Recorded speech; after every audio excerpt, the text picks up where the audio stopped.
a Karina Calife, eu já tinha anunciado, inclusive, aquele panorama de situação da pandemia aqui no Brasil. A Karina Calife, médica sanitarista, professora. Oi, Karina, você está aí agora? Me ouve? Tudo bem com você?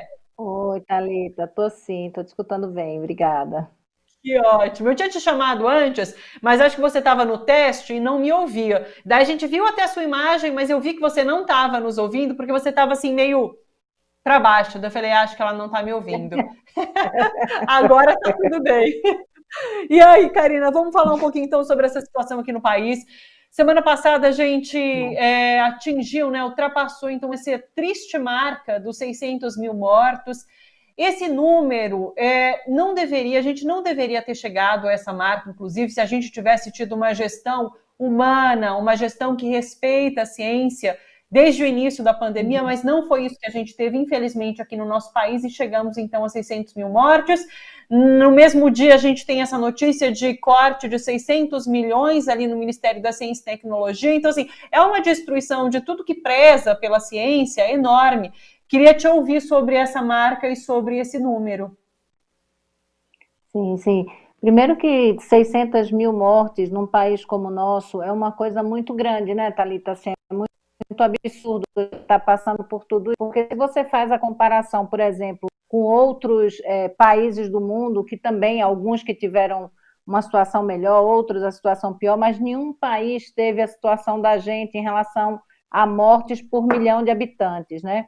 Então, olha, o Brasil teve, até anotei aqui para falar para vocês, 2.807 mortes por milhão de habitantes. Os Estados Unidos, que é o que está em segundo lugar, 2.141. Quer dizer, você pega e vai multiplicando isso por cada milhão de habitantes, é muita coisa. Mas se você pega outros lugares, como o Chile, 1.954 mortes, ou o Japão, 141 mortes por mil habitantes. Então, a gente tem uma proporção de mortes por milhões de habitantes, que é muito grande. O que quer dizer isso? É claro que a gente está numa pandemia, né? Isso é mundial e que todo mundo vai ter que lidar com isso e algumas mortes aconteceriam mesmo. Mas a conta que algumas pessoas fazem, acho que até o Pedro Halal postou isso esses dias, é algo em torno de 400 mil mortes a mais do que a gente poderia ter tido. E, além disso, esse número de casos muito altos, né? Assim, muita quantidade de pessoas contaminadas, mesmo que não evoluam para uma forma mais grave ou para o óbito, a possibilidade de sequelas, a gente ainda não tem noção. Eu estudando, inclusive abri um ambulatório para lidar com isso, aquilo que a gente está chamando de Covid longa, Thalita, que a gente não sabe, então, quantos anos de vida que as pessoas vão perder aí com esse processo de se tornar doença crônica, né? De ter alguma dificuldade do ponto de vista respiratório, cardiovascular, até mesmo neurológico e especialmente de saúde mental, né, Thalita? Então, isso a gente não sabe ainda. E essa outra notícia que você traz e repercute aqui também, a gente até fez uma manifestação pela Rede Brasileira de Mulheres Cientistas, é uma tristeza, porque a gente até ouviu um meme que se colocou, que é no Brasil parece que a Terra de fato é plana, né? Porque você diminuir mais de 90% de recursos para pesquisa num país onde a gente precisa dar respostas ao que acontece, ao que já aconteceu e ao futuro que a gente tem que lidar, né? A todas essas questões que a gente sabe que não acabam com a pandemia. Aliás, a gente não sabe nem quanto tempo vamos viver com essa situação de uma forma mais endêmica ainda, né, Thalita?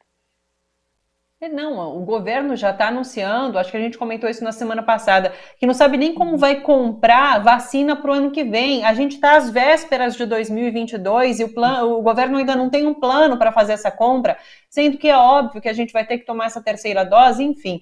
É uma desorganização muito grande, né? Eu queria comentar agora com você, Karina, sobre esse dado que eu dei ali no início, de que a gente está uma semana com a média móvel abaixo das 500 mortes, né? E daí tem um boletim do Observatório Covid-19 da Fiocruz apontando, então, essa queda sucessiva no número de casos e óbitos pela doença, a estagnação na taxa de ocupação de leitos de UTI para Covid-19 adultos no SUS, isso em patamares baixos na maioria dos estados brasileiros, e daí os pesquisadores colocam que essa é a melhor evidência do sucesso da vacinação na prevenção de formas graves e fatais da doença. Então, assim, a gente chega agora num momento talvez um pouquinho mais confortável, apesar de número altos ainda de mortes, né? Uhum.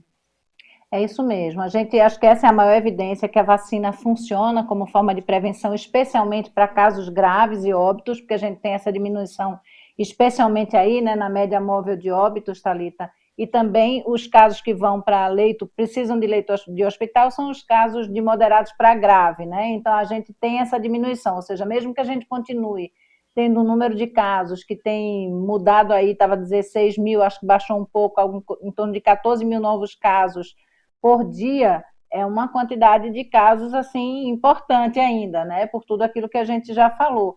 E por saber também que a nossa população não está vacinada, pelo menos no patamar que a gente espera, porque existe uma necessidade, a gente é um cálculo, é uma média de pelo menos 80% da população totalmente vacinada, que nesse momento a gente está considerando totalmente vacinada as pessoas com as 2 doses da vacina, pelo menos, né? Como você disse, para frente a gente vai ter que ver, a gente já conversou disso aqui, como é que vai ser isso para diante. Mas quando a gente olha que a gente está em 46, mais ou menos, por cento, eu acho, de taxa de vacinação no Brasil, ou seja, a gente ainda falta, 34% de pessoas, né? E a gente tem uma outra questão, que é não ter as crianças de menos de 12 anos vacinadas ainda, que é uma outra questão que a gente já conversou aqui também, com um aumento de casos. Você veja, não é à toa que a gente tem o aumento de casos hospitalares, né, de internação em crianças menores de 12 anos, porque são as que não foram vacinadas e as que voltaram a um convívio social que a gente não consegue controlar totalmente, por mais que use máscara, existe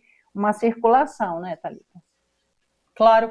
Karina, vou já até adiantar o pedido de desculpas. Hoje a gente teve um probleminha de conexão ali no programa, no comecinho, então a gente vai ter um pouquinho menos de tempo, tá bom? Então eu vou fazer 2 últimas perguntinhas para a gente, porque eu acho importante para que entendemos também o que está sendo estudado em relação a remédio, né, para a Covid-19. Tem agora um estudo da Fiocruz, na verdade a Fiocruz vai passar a participar de um estudo da fase 3 do Molnupiravir, que é um antiviral oral, está sendo desenvolvido por um laboratório americano, e é um medicamento que seria usado para evitar a propagação e transmissão da Covid em pessoas expostas, né, ao vírus.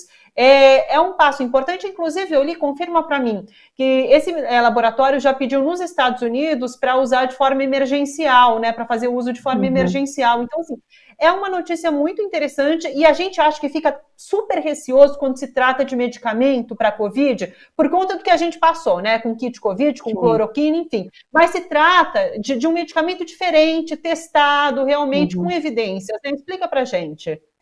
Tá, na verdade o Molnupiravir ainda está em testes, ele tem 2 movimentos, uma testagem inicial, mas que está para ser publicado, então a gente ainda tem que aguardar essa publicação, tanto que eles estão pedindo, né, essa liberação de uso emergencial, apresentando os estudos de fase 3 que eles fizeram, com um número que não é tão grande de pessoas, em torno de 775, se eu não me engano, e o primeiro resultado positivo foi a diminuição nas pessoas que porventura se contaminaram e que já tinham algum sintoma, de casos graves, enfim, de internação hospitalar, casos graves e óbitos. Então, isso já foi um primeiro movimento. Esse estudo que está acontecendo aqui no Brasil, que é o estudo multicêntrico, né, internacional, e que a Fiocruz é um dos parceiros, São Paulo também tem o HC junto, a Fiocruz tem tanto no Mato Grosso quanto no Rio de Janeiro, tem, se eu não me engano, é Rio Grande do Sul e o HC em São Paulo, e tem mais um local que eu não estou lembrando agora, mas enfim, são essas.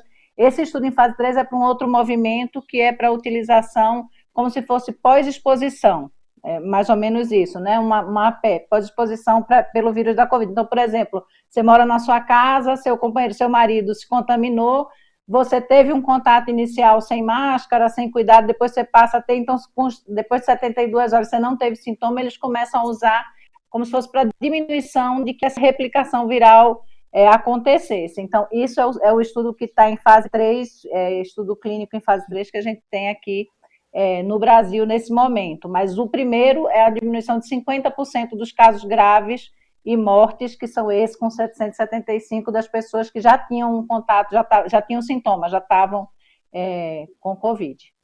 Não sei se deu para entender, porque é muito rápido para a gente apresentar.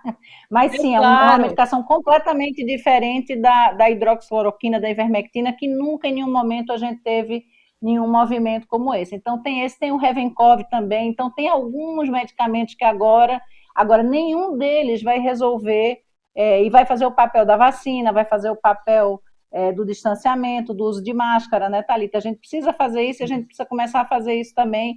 Num outro momento a gente vai conversar disso aqui, como é que a gente passa a conviver com esse caminho que vai para um movimento mais endêmico, como é que a gente vai vendo risco, né, benefício, enfim, de alguns encontros familiares e tudo mais. Justamente, acho que fica para a nossa conversa esse papo sobre como a gente vai poder voltar a socializar de alguma forma, né? Com parentes, com pessoas mais próximas, inclusive agora já pautando o final de ano, né? Natal, Ano Novo. Eu lembro da gente comentar muito sobre isso ano passado, no final, né, Karina? A gente está numa situação um pouco diferente, então a gente ainda numa próxima conversa dá dicas para as pessoas, o que pode ser feito, o que é aconselhável, o que não é. Muito obrigada, Karina. Um beijo enorme para você. Até semana que vem, viu? Boa semana. Beijo, Thalita. Até a próxima.